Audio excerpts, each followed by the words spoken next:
¿Qué tal? Muy buenas tardes. Qué gusto que nos acompañen una vez más aquí en la UNAM Responde. Estamos completamente en vivo por TV UNAM para llevarles a ustedes, como todos los días, la información más reciente que se va generando en torno a esta pandemia ocasionada por el virus del SARS-CoV-2. Y lo hacemos, por supuesto, a través de la voz de especialistas y de la comunidad universitaria que sigue trabajando, que no se detiene y que nos ayuda a entender esta emergencia sanitaria, pero también nos ayuda y nos invita a reflexionar sobre la responsabilidad que tenemos en el cuidado de nuestra salud física, mental y emocional, y también en lo que podemos hacer con respecto a nuestro entorno, a nuestro planeta. En esta línea hoy platicamos con la doctora Yosune Miquela Jauregui y con la doctora Amy Lerner. Ambas pertenecen al Laboratorio Nacional de Ciencias de la Sostenibilidad del Instituto de Ecología de la UNAM, el LANCIS, y estaremos platicando sobre ciudades y sustentabilidad ante COVID-19. Además, por supuesto, tenemos aquí en este programa recomendaciones de cultura, humor y algunas otras reflexiones relacionadas con este virus, con esta pandemia, que esperamos sean de su interés. Recuerden que pueden hacer junto con nosotros este programa y pueden hacernos llegar sus dudas y sus comentarios a través de las redes sociales y los números de WhatsApp que ustedes ya conocen y que también aparecen en su pantalla. Comenzamos, como todos los días, con un panorama de lo que ocurre en nuestro país, donde los estados de Baja California, Campeche y Chiapas aparecen con los de mayor registro de movilidad desde que concluyó la Jornada Nacional de Sana Distancia. Recuerden que es importante seguir al pendiente de estas recomendaciones de higiene y de distanciamiento. Vamos con este resumen. Recordando que esta semana 31 entidades federativas están en color rojo, lo cual significa que prácticamente las restricciones a la movilidad y por lo tanto las acciones de la Jornada Nacional de Sana Distancia se mantienen y continúan todavía esta semana en 31 entidades federativas. Y efectivamente alguien mencionó que está en el máximo nivel, fui yo. La epidemia de COVID está en su máximo nivel de intensidad. Tenemos a la zona metropolitana del Valle de México, que es la que ocupa la mayoría de los casos y las hospitalizaciones y las defunciones, que se encuentra todavía en un nivel muy alto, la curva epidémica está en un nivel muy alto. Y volver a convocar, a llamar, a que nos quedemos en casa si no tenemos ninguna actividad esencial. Si no es necesario, indispensable, hay que quedarnos en nuestras casas, que salgamos para lo indispensable, que nos cuidemos, que no nos confiemos. Han pasado casi 5 meses desde que se registró el primer caso por COVID-19 allá en China y se han registrado desde ese entonces cerca de 6.400.000 personas afectadas por este virus. Vamos a ver cuál es el panorama de COVID-19 en el mundo. Rusia reporta 8.536 nuevos casos de coronavirus, con un recuento nacional de 432.277 infecciones, el tercero más alto del mundo. Brasil establece otro récord diario de muertes por COVID-19 con 1.262 fallecimientos y confirma 28.936 infecciones adicionales. México registra nuevo récord de casos con 3.891 nuevas infecciones en 24 horas, elevando el conteo a 97.326 y suma 10.637 muertes. Perú sumó cerca de 5.000 nuevos contagios, colocándose como el 10º país en el mundo más afectado por la pandemia al acumular 174.884 infecciones. Bolivia suma 10.991 infecciones con un aumento diario de 460 nuevos casos. Arabia Saudita registra 2.171 nuevas infecciones. España busca abrirse al turismo extranjero a partir del 22 de junio. Italia reabre sus puertas a turistas de Europa. Austria eliminará los controles en todas las fronteras terrestres, excepto para Italia. En Corea del Norte, las escuelas reabren con el uso obligatorio de mascarillas de protección. Esta tarde, el doctor Carlos Rosales del Instituto de Investigaciones Biomédicas de nuestra universidad nos resuelve dudas sobre la carga viral necesaria para desarrollar la enfermedad de COVID-19 y también algunas otras dudas sobre los cubrebocas. Escuchemos. Gracias, Rosa. Muy buenas tardes a todos ustedes en la UNAM Responde. Otras preguntas interesantes de nuestro público son: ¿existe una carga viral mínima para el que se desarrolle la enfermedad COVID-19? No existen datos actualmente de cuántos virus se requieren para que una persona se enferme. Como cualquier enfermedad viral, entre más dosis se reciba, esto es, entre más virus se inocule, se infecte una persona, es más probable que desarrolle la enfermedad. No existen datos todavía para COVID-19. Pero lo que debemos asumir es que a una menor exposición, el riesgo de enfermarse es menor o la enfermedad puede ser más ligera. Entonces, es importante, otra vez, las medidas de distanciamiento físico y de protección. Si alguien estornuda y esta persona cubre su boca y las gotitas no nos llegan, muy pocos virus nos van a llegar y no nos podremos enfermar.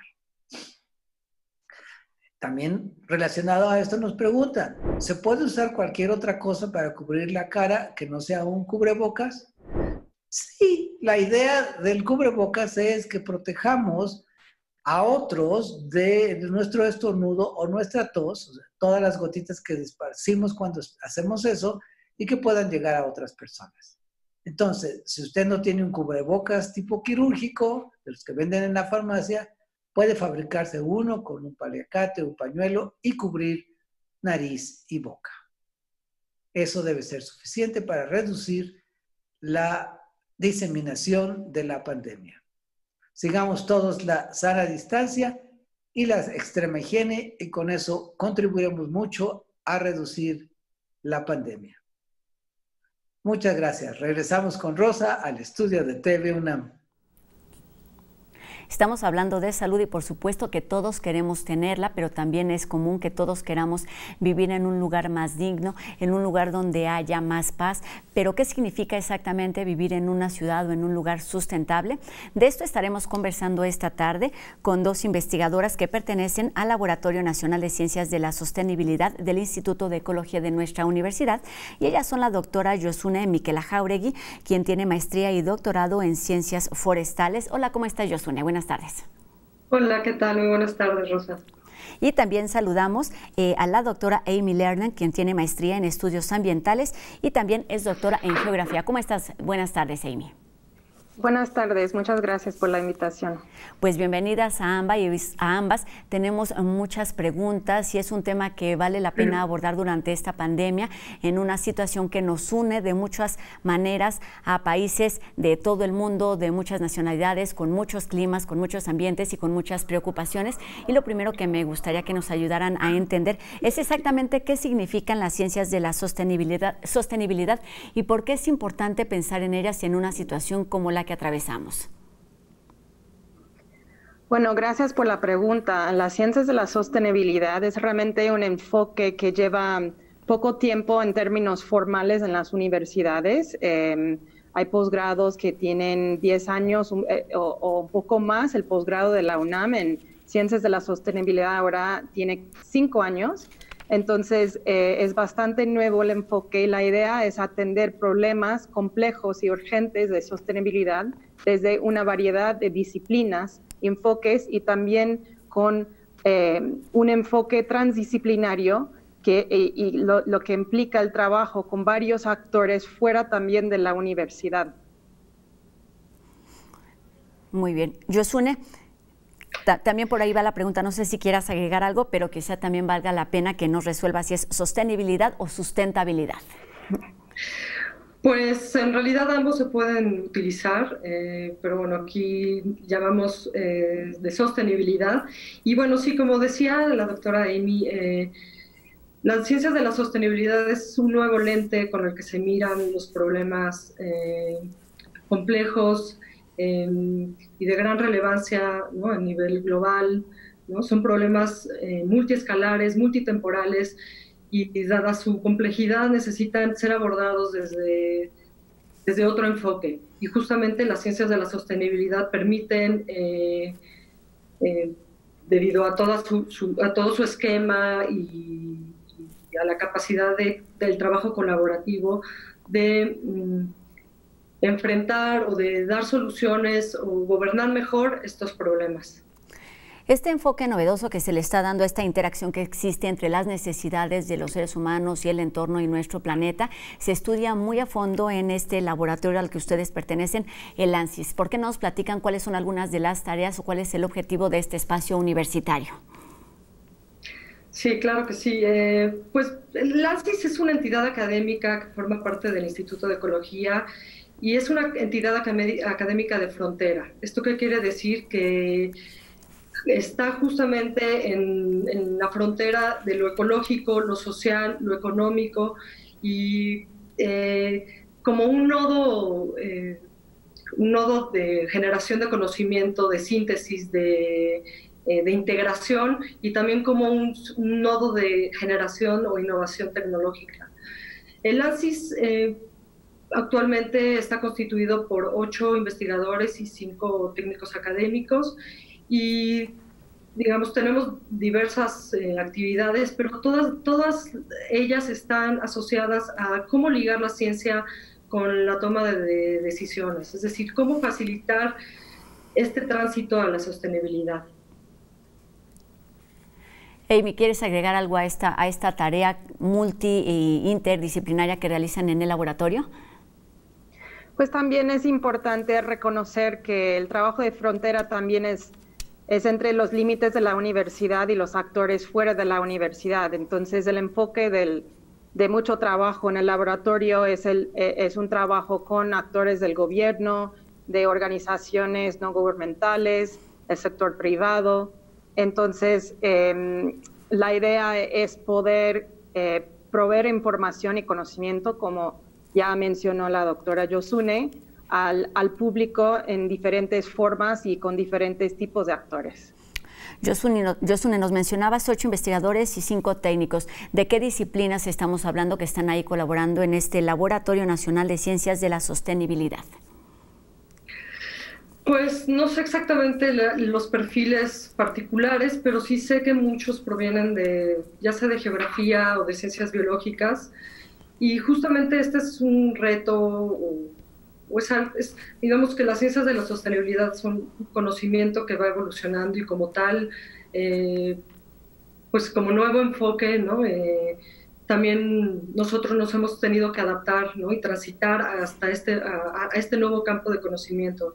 Yo particularmente pues provengo de ciencias forestales, y la incorporación que tuve aquí al laboratorio fue muy interesante porque fue un proceso de transformación en muchos sentidos, y creo que muchos de mis colegas también han tenido este proceso de transformación al integrarse a este nuevo campo de conocimiento que son las ciencias de la sostenibilidad. Entonces, bueno, tenemos geógrafos, tenemos biólogos, no sé si tenemos economistas, creo que no, pero pues son distintos perfiles que permiten o abonan, ¿no?, a la construcción y la colaboración, ¿no?, el trabajo en equipo que distingue el laboratorio. Una de las líneas de investigación de este laboratorio y desde el Instituto de Ecología es el de crear una ciudad sostenible. ¿Qué significa esto? ¿De qué estamos hablando? ¿Cuáles son las características? Porque no sé si haya alguna ciudad en particular del mundo que ya lo haya logrado, o haya algunos ejemplos que estén muy cerca de hacerlo. Pues la definición de la sostenibilidad puede ser muy compleja, pero involucra cuestiones ambientales y del bienestar humano.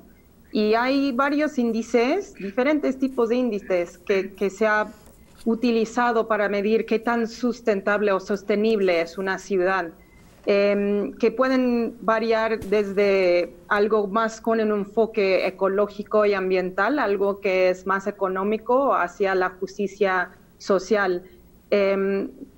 Entonces, para la sostenibilidad hay que tomar en cuenta varias perspectivas en términos del bienestar. Estamos hablando del acceso a necesidades básicas como el agua, como aire limpio.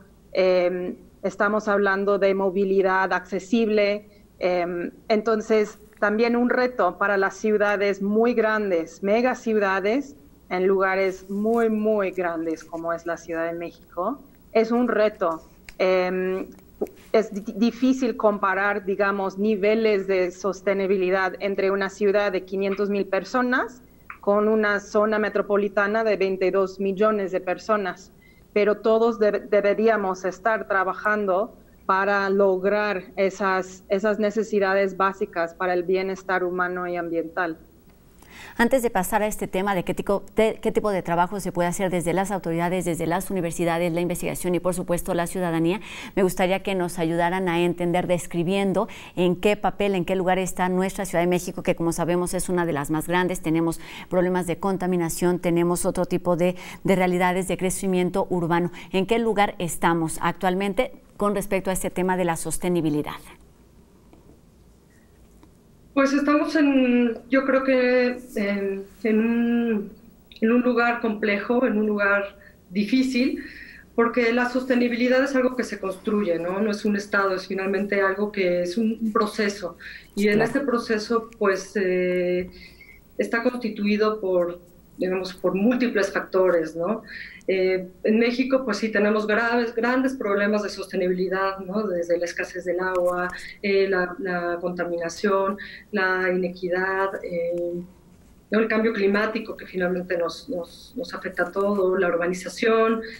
Pero es importante aquí, creo que, recalcar el papel que tiene tanto la sociedad, los distintos los tomadores de decisión, la sociedad, la ciencia, para orientar o dirigir estos esfuerzos hacia la prevención y disminución de la vulnerabilidad o de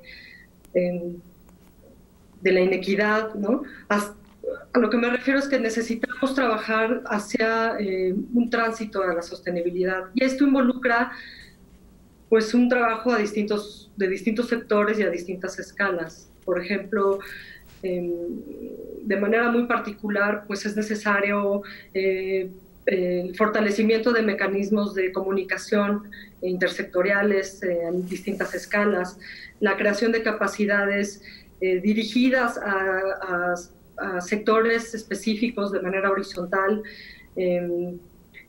y la transición hacia un paradigma de toma de decisión que incluya también la incertidumbre, ¿no? Finalmente, y esto es algo que se ha revelado con el COVID, vivimos en un mundo totalmente incierto, y nuestro conocimiento de los sistemas pues son aproximaciones finalmente. Y creo que todo está... Pues sí, o sea, se conforma, digamos, en un sistema que tiene muchas aristas y por lo tanto es complicada su abordaje. Exactamente, me parece que podemos hablar de estas realidades y entenderlas como algunos problemas, como sabemos, la contaminación, hay cosas del aire, el agua, la sobreexplotación. En pocas palabras, para terminar este primer bloque, me gustaría que nos ayudaran a entender cuáles son las afectaciones de todas estas realidades de una ciudad como la nuestra, pensando en la sostenibilidad y principalmente en el equilibrio y, como bien nos decían, en busca del bienestar humano. Pues claramente no podemos desligarlos del medio ambiente. El bienestar medio ambiente está fuertemente ligado con el bienestar humano. Y eso es el reto con la sostenibilidad, es no dividirnos solo enfocándonos en un reto, un eje, sino entender que todo está conectado. Y yo creo que para realmente mejorar el bienestar humano, por ejemplo, la cantidad de personas en la Ciudad de México que están afectadas por la contaminación del aire anualmente, pues es una de las ciudades con peor calidad de aire. El número de personas que no tienen acceso a agua potable. Tenemos retos que no son simplemente ambientales o sociales, son socioambientales. y entonces tenemos que ir pensando en cómo trabajar con el medio ambiente para mejorar el bienestar humano para los ciudadanos en las ciudades en general y particularmente en esta ciudad que, como ya mencionó la doctora Yosun, es bien compleja. Pues sí, como bien dice, son muchos los retos socioambientales en los que se puede pensar, pero me parece también que es un buen momento esta pandemia que nos obligó a tener una pausa. Hemos hablado aquí en este espacio y bueno, en distintos medios de comunicación de lo que esto ha significado en términos benéficos para nuestro planeta en cuanto a calidad del aire, del agua, en cuanto a la poca movilidad, y seguramente de esto tienen mucho que platicarnos. ¿Les parece si hacemos una pausa antes de seguir conversando sobre este y otros temas aquí en la UNAM Responde? Volveremos con ustedes. Ahora mismo los dejo con un adelanto de lo que sucederá esta noche. Se trata del programa de TV UNAM de Ciencia para Jóvenes 5x5 y enseguida una pausa. Volvemos con más aquí a la UNAM Responde. Mitch, ¿ya estás lista? Relájate, Julián, pero cada quien está en su casa. Pero si lo que te gusta es cuidar de ti y de tu entorno, no te pierdas el 5x5 de Naturaleza Yo. Las 5 cosas que debes saber sobre nuestras áreas naturales. Y los beneficios de conservarlas. La cita es el miércoles a las 20:30 horas. Y la retransmisión domingos a las 19 horas.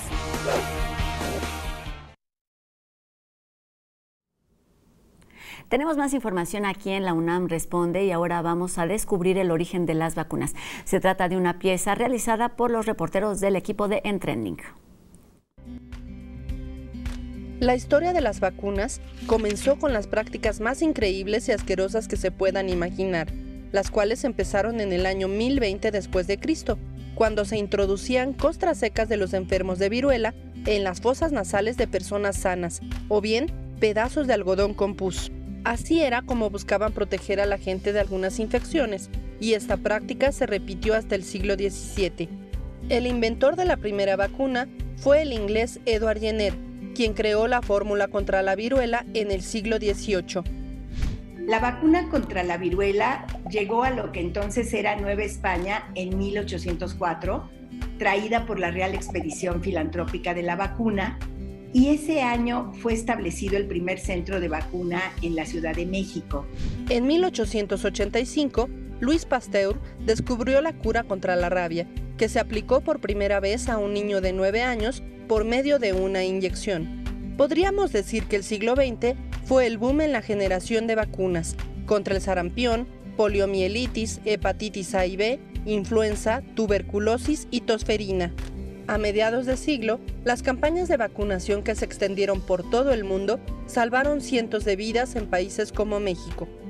A finales de los 80 del siglo pasado, hace 30 años, México era el único país de América Latina que elaboraba todas las vacunas del programa de inmunizaciones de UNICEF, tuberculosis, difteria, tosferina, tétanos, poliomielitis y sarampión, además de vacunas contra la fiebre tifoidea y la rabia humana y canina. Ya en este siglo XXI, destaca la vacuna que protege contra el cáncer cérvico-uterino y combate el virus del papiloma humano, la cual comenzó a aplicarse en España en 2007. Hay esfuerzos importantes de investigación, pero aún quedan muchos virus y enfermedades por vencer, como el ébola, dengue, zika, chikungunya y el VIH. Por eso hoy México y muchos otros países y también la Organización Mundial de la Salud están insistiendo en la necesidad de que no haya acaparamiento o encarecimiento de las vacunas y de otros insumos que pudieran necesitarse para prevenir la pandemia de COVID-19. Hoy nos preguntamos cuánto tardará en generarse la vacuna contra el SARS-CoV-2 y guardamos la esperanza de que llegue lo más pronto posible a todos los rincones del planeta. Pues sí, llegará a su tiempo, pero afortunadamente existen las vacunas. Y ahora vamos a hablar de cine, danza, que son algunas de las recomendaciones que Anel nos tiene para mantenernos ocupados con Cultura UNAM desde casa. Hola, yo soy Anel Pérez y esto es Cultura UNAM en casa. Danza UNAM estrena en junio algunos contenidos de gran diversidad en su naturaleza y en sus destinatarios. Todos los lunes a las 8 de la mañana nos compartirán cápsulas de meditación a través de podcast elaborados por la maestra de Hatha Yoga y Meditación, Rocío Domínguez, en los que nos sugieren acciones y enfoques en nuestra mente y cuerpo para responder al estrés y ansiedad que puede provocar esta emergencia sanitaria. Esto véalo en el sitio de Danza, www.danzaunam.mx. También estamos estrenando Muévete con Danza UNAM, que ofrecerá clases para niños impartidas por Susana Monroy de talleres libres y recreativos. Estas sesiones son de acondicionamiento y activación física para niñas, niños y desde luego pueden realizarse también en compañía de la familia, promoviendo principios básicos de la danza de manera lúdica y desde luego también la integración familiar. Esta clase se transmite todos los miércoles del mes de junio a las 5 de la tarde a través del Facebook Live en @UNAMDanza. Y por último, les recomiendo que se metan a la Mediateca de Danza para ver las obras y los autores y las formas. Esta serie inicia con una entrevista de Shanti Vera, coreógrafo de País Gravedad, en torno a los detonantes sociales, personales y artísticos que lo llevaron a la creación de esta obra y cómo estos se sintetizan y desencantan formalmente en la coreografía. Esta entrevista se realizará el viernes 5 de junio a las 8 de la noche a través de Facebook de Danza y tiene su repetición en Instagram de Danza el sábado 6 de junio a las 8 de la noche. También, desde luego, seguimos con este gran ciclo que hemos disfrutado muchísimo, Jueves de Cine en Casa Buñuel. Este jueves 4 toca el turno Armando Casas en conversación con Jorge Fons, así que no se lo pierda, ya lo saben, el canal de YouTube de Cultura en Directo de la UNAM. Y el miércoles 3 es la última de las charlas de historias de enfermedad. Este miércoles toca el turno a Mari Carmen Sánchez con Daniela Tarazona para hablar de lepra y otras enfermedades pandémicas. Esto en el Facebook Live de Literatura y Fomento a la Lectura. Y aquí en TV UNAM usted puede ver esta serie que nos encanta, Musicalmente Culinario, presentando en esta ocasión Verdi y la Emilia Romagna, estupenda serie documental de Helmut Gürlt en que sigue los pasos de compositores famosos a través de sus platillos favoritos. En este capítulo conoceremos un retrato musical y culinario, desde luego, de Giuseppe Verdi y su hogar entre Busseto y Parma, con un viaje al Festival de Ópera de Verona. Eso es hoy a las 19:30 horas y volvemos allá con mis compañeros y Rosa en las instalaciones de TV UNAM. Nosotros nos vemos mañana con más recomendaciones de Cultura UNAM en casa. Hasta mañana. Y esta tarde el equipo de No Memes se pregunta sobre la opinión de los filósofos en tiempos de coronavirus. Veamos. Perdón, ya vimos que están bien clavados con el tema, pero en No Memes tenemos un mensaje que les va a gustar. Yo sé lo que les digo.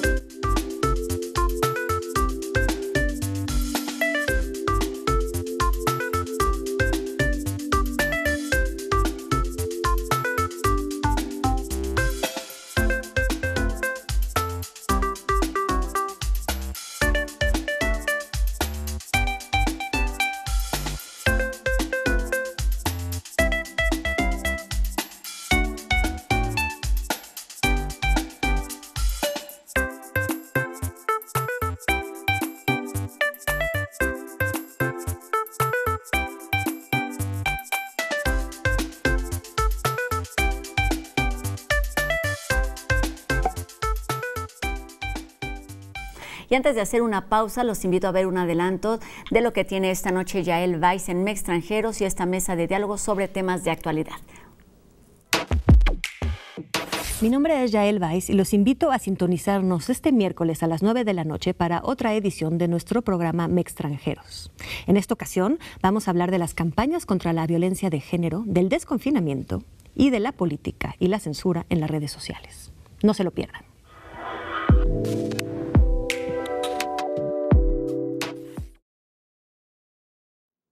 Qué gusto que continúe con nosotros en este último bloque de la UNAM Responde y ahora les presentamos una pieza que es sobre un hecho que ha estado en el ojo del huracán dado la crisis que vivimos, y es que hay un movimiento en el mundo que está relacionado con un movimiento antivacunas. Veamos de qué se trata y es un trabajo preparado por el equipo de En Trending. Aún con las pruebas y los procedimientos que cumplen con los más altos estándares de seguridad para generar una vacuna, existen colectivos que ven en ellas un riesgo para la salud, los movimientos antivacunas. No se trata de una situación actual. Los grupos que se oponen a las vacunas tienen un origen tan antiguo como la creación de las mismas. En 1796, el médico inglés Edward Jenner comenzó a utilizar un nuevo mecanismo para detener el contagio de la viruela. El sistema consistía en inyectar una dosis leve del patógeno causante de la viruela de las vacas o vacuna, de ahí el nombre, la cual produciría una respuesta inmunitaria en los humanos. Así surgió la primera vacuna para evitar una enfermedad grave. La aportación de Jenner comenzó a utilizarse en el país y se expandió por el mundo. Sin embargo, también surgieron los primeros grupos que se opusieron a las vacunas. En 1853 surgió la Liga Antivacunación en Londres. En 1857 se creó la Liga contra la Vacunación Obligatoria. Así se fueron expandiendo hasta llegar a Estados Unidos, donde en 1879 se fundó la Asociación Antivacunación.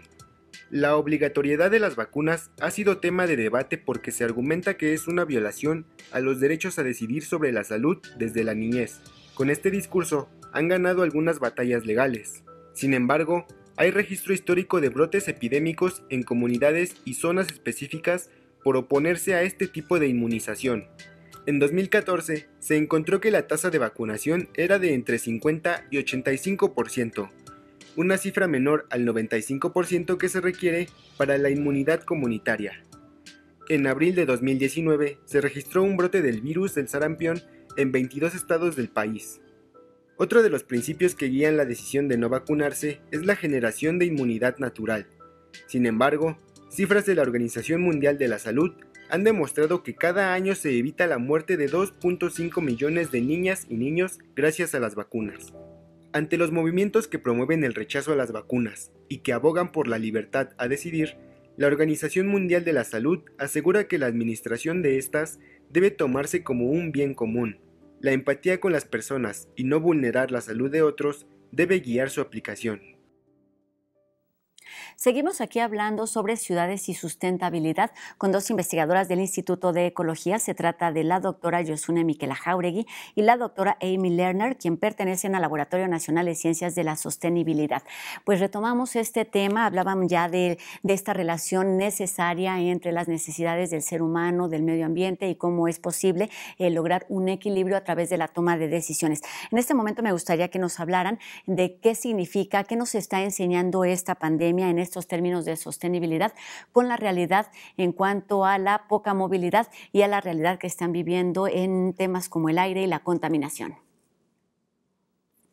Sí, claro que sí, Rosa. Pues mira, lo que creo que este nuevo coronavirus ha puesto o ha revelado son las grandes disyuntivas asociadas, por ejemplo, a la globalización, ¿no? Por una parte, tenemos o estamos insertos en toda esta economía global que también fomenta de alguna manera la diseminación de virus, ¿no? Como en el caso del coronavirus.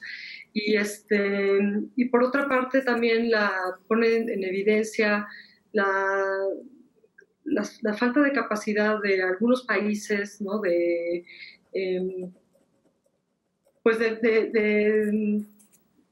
ver este problema de una manera más integral. Entonces, lo que de alguna manera debemos aprender, y son lecciones que también debemos de conciliar, ¿no? A través de la historia, es que finalmente si hacemos un recuento de las grandes pandemias a nivel histórico, ¿no? Desde la llegada de los españoles, ¿no? y la viruela, ¿no? De la cuestión o la pandemia de la gripe española, que por cierto nunca se originó en España, ¿no? Pues simplemente es una percepción, ya que España era un país neutral y finalmente publicaba sobre la fiebre española. Y otro caso también muy importante como la epidemia del VIH, que fue algo muy interesante, porque en el caso del VIH, ya que afectaba en ese tiempo a personas de grupos que estaban marginados, ¿no? Ya sea usuarios de drogas o de la comunidad gay, los gobiernos no prestaban atención, y fue hasta que la sociedad impulsó estos grandes movimientos que la ciencia empezó a tener, o reaccionó y empezó a ser más proactivo, ¿no? En estos temas. En el caso del coronavirus, pues sí, vemos de alguna manera que existe esta coordinación a nivel internacional.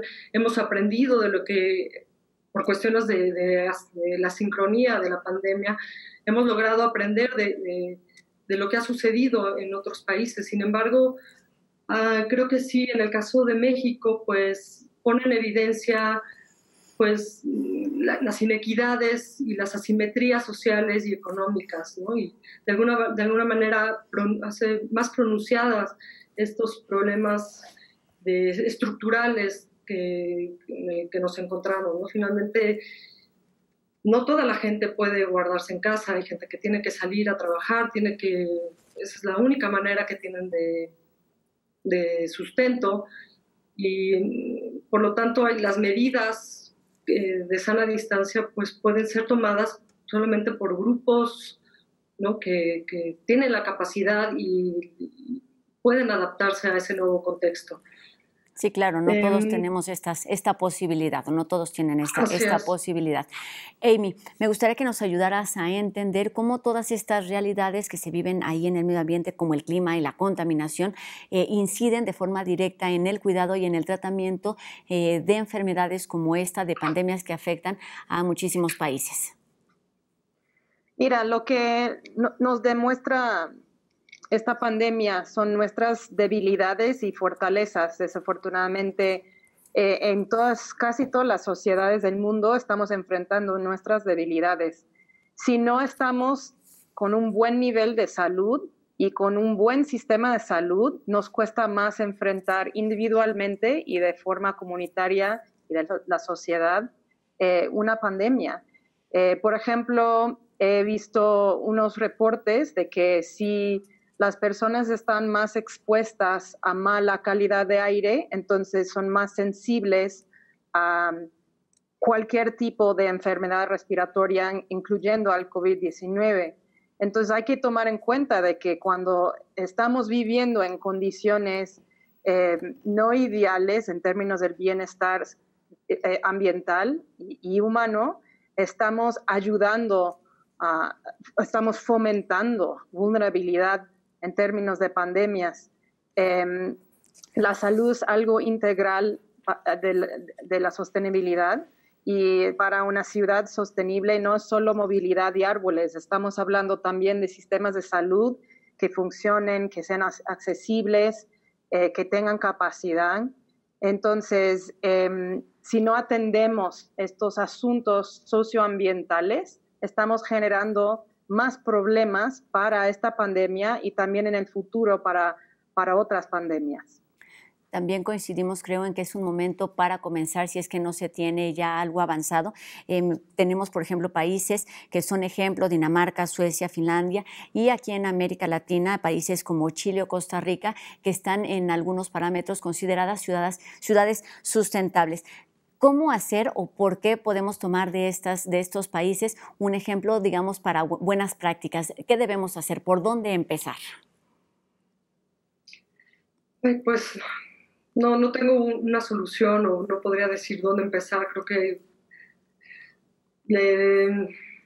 yo sé que es muy complejo y que son muchas las realidades, pero teniendo en cuenta esta necesidad de lograr un equilibrio entre necesidades sociales, económicas, ambientales, sí creo que podríamos tener algún ejemplo, algunos parámetros de qué hacer, conociendo, como ustedes lo saben, la realidad de nuestro país. Pues creo que lo que podríamos comenzar es generando una sociedad con más equidad. Creo que eso es algo fundamental. Que tenga acceso y que participe en los procesos de toma de decisión. Una sociedad que, digamos, fomentar la inclusión de todos los sectores de la sociedad, tener procesos transparentes, tener conocimiento accesible, procesos democráticos. Y creo que todo esto, pues, parecería un poco desligado a las cuestiones de las pandemias, pero en realidad no lo es, no lo está. Creo que en la medida en que logremos articular y generar estos puentes robustos entre todas las instituciones, entre los sectores no gubernamentales, la sociedad civil, creo que ahí podríamos empezar a construir futuro, ¿no? Entonces, finalmente, hacia dónde queremos ir, pues nos hace pensar y replantearnos es la pregunta, ¿no? ¿Hacia dónde queremos ir? ¿Cómo queremos llegar a ese nuevo estado, a ese nuevo contexto ideal de sostenibilidad? Y pues desde cada uno, desde su frente, ¿no? Desde su posición, pues trabajar para lograr estos objetivos, ¿no? Es realmente algo también complejo porque implica un trabajo colaborativo, ¿no? Lo cual muchas veces no es fácil, pero creo que debemos de trabajar desde nuestras, al menos desde cada quien, desde su posición y fomentando justo lo que acabo de mencionar. Amy, algo que agregar a esta importancia de los lazos, de las colaboraciones, es importante para lograr esta toma de decisiones en un solo objetivo, con un solo camino, la participación de autoridades de universidades desde lo que se realiza en la investigación, en la ciencia, para que toda la ciudadanía tenga la información necesaria. ¿Cómo lograr estos lazos? ¿Cómo lograr estos vínculos? Sí, yo creo que tenemos que estar de acuerdo con algunos ejes o puntos o retos, porque también puede ser muy agobiante pensar en todo lo que se tiene que hacer y quizás nos deja sin movimiento, sin acción, porque es demasiado. Yo creo que lo que se requiere es tener algunos elementos que requiere compromiso de todos los sectores, algo como calidad de aire o algo como movilidad y acceso a transporte público eficiente y seguro, algo como acceso a espacios verdes. Puede haber algunos elementos que forman como un eje central de una estrategia de sostenibilidad para una ciudad, porque empezando ahí afectaría a otros, ¿no? Empezando con acceso a espacio verde, pues afectaría calidad de aire, afectaría movilidad, porque podemos inclusive pensar en más transporte con bicicleta, o sea, como es la voluntad y hay que convencernos todos por unos puntos específicos para ir empezando nuestra transformación hacia la sostenibilidad. Tocas un punto importantísimo que es la voluntad. De eso depende y eso lo tenemos todos sin importar el lugar en el que nos encontremos. Me gustaría que nos ayudaran a hacer, digamos, como un mapa justo de lo contrario. ¿Qué dejar de hacer para lograr este equilibrio, para lograr que estos retos socioambientales de los que nos hablan en busca del bienestar se puedan lograr en mayor o en menor medida? ¿Qué es lo que no debemos hacer? ¿Qué es lo que estamos haciendo mal? Precisamente en comparación con estos países, con estas entidades que van y que ya tienen un camino avanzado.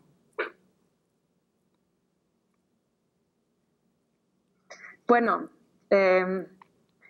esa es muy, muy buena pregunta y es muy difícil de contestar, pero como estamos hablando de la colaboración, yo creo que la voluntad empieza con sacrificar un poco unos sentimientos personales quizás para el bienestar de todos. Es decir, algo que es conveniente para mí, pero no necesariamente tiene un buen impacto para mi comunidad. Tenemos que realmente empezar a ver cómo podemos todos lograr un bienestar ambiental y socioambiental para nuestros hijos, nuestros nietos, para nuestros familiares. Porque el pensamiento en cada individuo, cada hogar, es lo que está fracturando ese esfuerzo para trabajar juntos. ¿Yasune? Sí, es muy importante lo que dice Amy. También creo que algo que en lo que podríamos trabajar es tener una visión de... Usualmente la toma de decisión está basada o se basa en lo que funcionó en el pasado. Sin embargo, necesitamos entender que existen muchos aspectos que son inciertos pero finalmente esa incertidumbre nos puede generar cierta ansiedad ¿no?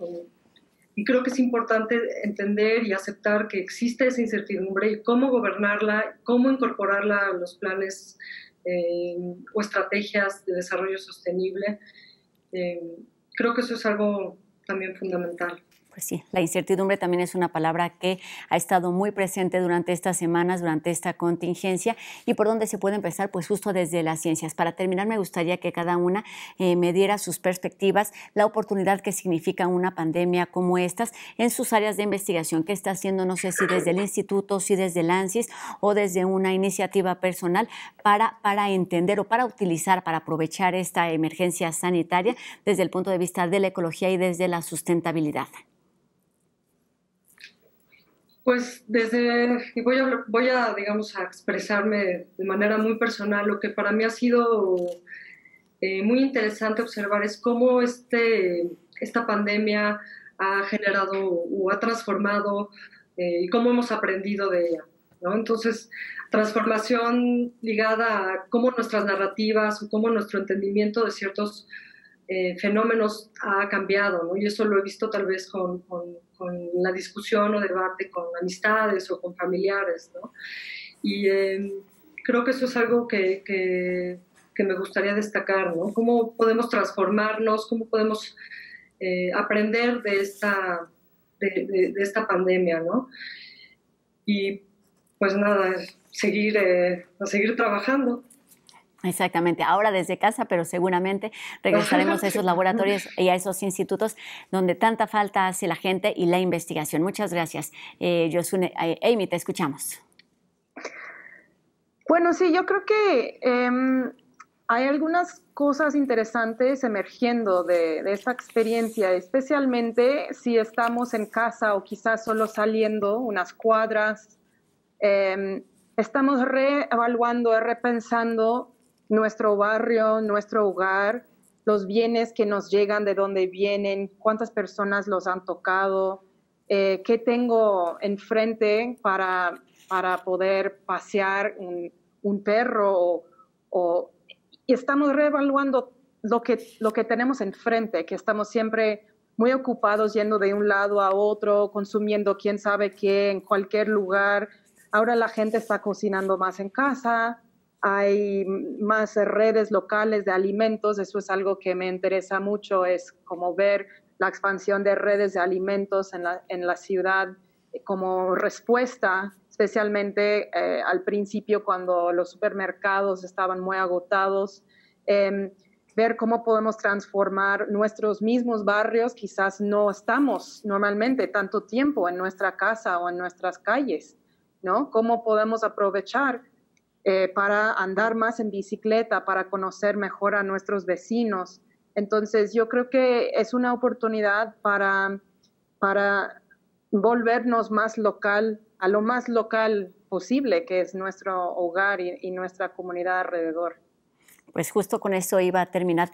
Para hablar de ciudades y de países y de un mundo sustentable debemos empezar con acciones individuales, con acciones familiares y con acciones sociales que estén actuando responsablemente, que seamos conscientes y que tengan un compromiso con nuestro entorno más inmediato. Pues muchísimas gracias a ambas por esta conversación y con estos minutos para La UNAM Responde. Yosunne Miquela Jáuregui, quien se ha especializado en temas de ecología y de cambio climático. Muchas gracias por estar aquí con nosotros, Yosunne. Muchas gracias por la invitación. Gracias, y también despido a la doctora Amy Lerner, quien se ha especializado en temas de dimensión humana en el cambio global y en sistemas sociales y socioecológicos. Muchas gracias por habernos acompañado esta tarde. Muchas gracias por la invitación. Gracias, gracias. Y ellas dos forman parte del Laboratorio Nacional de Ciencias de la Sostenibilidad del Instituto de Ecología de nuestra universidad. Hasta aquí la voz de especialistas universitarios y seguimos aquí en la UNAM Responde. Nos enlazamos ahora a la cápsula de Flavio Florencio. Como sabemos, desde principios de esta pandemia, él ha estado interesado en lo que sucede en el sistema penitenciario, no solo de nuestro país, sino que lo que sucede en las cárceles de otras partes del mundo, y le ha dado seguimiento. En este momento nos presenta un trabajo que habla sobre las cifras falsas de muertes en estos lugares. Veamos.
Paola, en tu artículo La pandemia desde la cárcel, hablas de la situación que se está viviendo en los reclusorios de México durante la pandemia. ¿Nos podrías contar cómo es la situación que se está viviendo dentro de los reclusorios? Sí, claro que sí. Mira, en México hay 205,000 personas que están privadas de su libertad en distintos reclusorios. Unos son federales y unos son estatales. Depende del delito que hayan cometido. Entonces tienes 200,000 personas que viven en condiciones muy precarias, de mala alimentación, de consumo de drogas, duermen hasta 30 personas en una sola celda. Entonces, pues evidentemente el riesgo de contagio dentro es mucho mayor que el riesgo de contagio fuera. Y el Estado, como son personas que están en la tutela del Estado, pues tiene que proveerles de servicios de salud. Pero si tú tienes un contagio masivo en una cárcel que tiene, no sé, 30,000 personas privadas de su libertad, pues imagínate cuántas personas va a ser el contagio. ¿Y cuántas de esas personas van a poder recibir tratamiento médico dentro de la cárcel? Muy pocas. Entonces, ¿qué tendría que suceder? Pues tendrían que trasladarlas a hospitales cercanos, pero esos hospitales ya van a estar llenos. Y además, por ejemplo, si se supone que en los protocolos nadie te puede acompañar a un hospital, ¿cómo le van a hacer con las personas privadas de su libertad cuando las trasladen? Si siempre tienen que ir con un custodio, precisamente para que no se escapen. Entonces, a mí me da muchísimo miedo que a las personas privadas de su libertad las dejen morir ahí dentro porque no hay hospitales disponibles o porque los hospitales disponibles se llenarían en caso de una pandemia. O sea, si tienes 3,000 personas contagiadas y de esas se te ponen mal 400 en un solo día, imagínate, ¿no? Entonces, son cosas que el Estado no habla, son cosas que difícilmente podemos ver porque pues, son personas que están encerradas y estamos muy a las expensas de lo que las autoridades nos quieren decir de lo que está sucediendo adentro. Dentro del reclusorio, a la hora de elegir quién va al hospital, ¿hay algún tipo de preferencias? No, eso no lo sé, no lo podría asegurar. Lo que sé es que adentro de la cárcel hay muchas personas pobres y muchas personas vulnerables a estar enfermas justo por el tipo de alimentación que tienen, justo por el tipo de drogas que consumen y pues porque no tienen ningún tipo de acceso a la salud. O sea, el reclusorio norte, por ejemplo, tiene 30 camas, ¿no? Para una población súper grande de miles de personas. Entonces no van a tener acceso a la salud adentro. Por eso es preocupante que tengan tan poca atención dentro, porque los van a tener que trasladar afuera. Hemos escuchado aquí el testimonio de una mujer que por una cuestión de seguridad ha decidido mantenerse anónima. Su marido habla de que se rumorea en la cárcel que van más de 100 muertos. ¿Tú crees que estas estadísticas están infladas, que no nos sabemos de la verdad? Mira, la Comisión de Derechos Humanos, la Comisión Nacional de Derechos Humanos saca todos los días un informe sobre el número de contagios que hay dentro de las cárceles. La verdad es que es muy poco confiable. Dicen que al momento hay 300 contagios en todas las cárceles nacionales. Tiene poco sentido sabiendo cómo viven las personas y la facilidad que tendría que haber de contagios si viven 30 personas en una celda, si no tienen acceso a higiene, a agua muchas veces. ¿Cómo es que hay tan pocos, no? Y hay un tema de subregistro, porque pues no se hacen pruebas. La mayoría de las personas no dicen que sienten síntomas porque las aíslan. Y en el ambiente carcelario el aislamiento es lo peor que te puede pasar, es un castigo. Entonces eso va a generar como que haya muchos contagios y creemos que hay un subregistro importante. Ahorita nos parece muy poco lo que está diciendo la autoridad, porque en casi todos los penales del país ya hay algún brote, pero esos brotes no se contagia y no tiene sentido, porque mira, lo que ha dicho Gatell un montón de veces es que cuando contagias, cuando tú tienes síntomas, ya tienes mucho tiempo con el virus dentro.